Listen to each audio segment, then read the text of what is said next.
Hey guys, what's up? This is iTech1 here. In this video, we're going to be talking about why there's a high chance that the 2019 iPhone lineup won't do too well.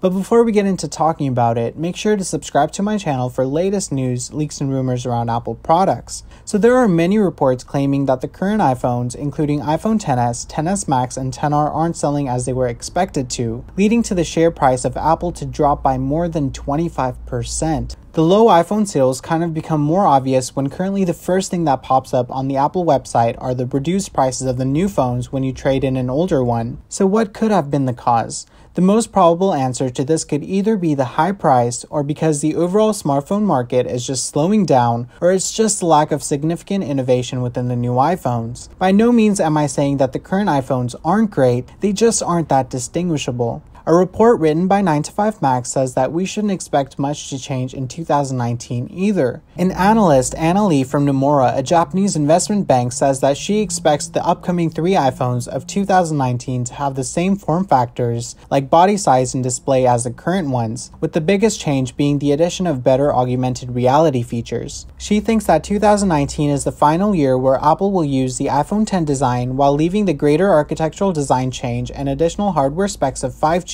for the 2020 iPhone lineup. There are other rumors that the new iPhones will have a reduced notch, although it might be an overkill to expect the 2019 iPhones to do something with the display like Samsung is doing for their Galaxy S10. It might just be a slight reduction to the notch by combining some factors of the front-facing camera system. But the design being similar to previous iPhones isn't the only issue here. The dramatic increase in prices have significantly affected the sales too. Apple has increased the price of almost every new iPhone from the previous one, and it wouldn't be a surprise if that happens next year too. If this is to really happen with the upcoming iPhones, it will be another year of reiteration, not just with how the iPhone looks, but also with how they might perform on the market.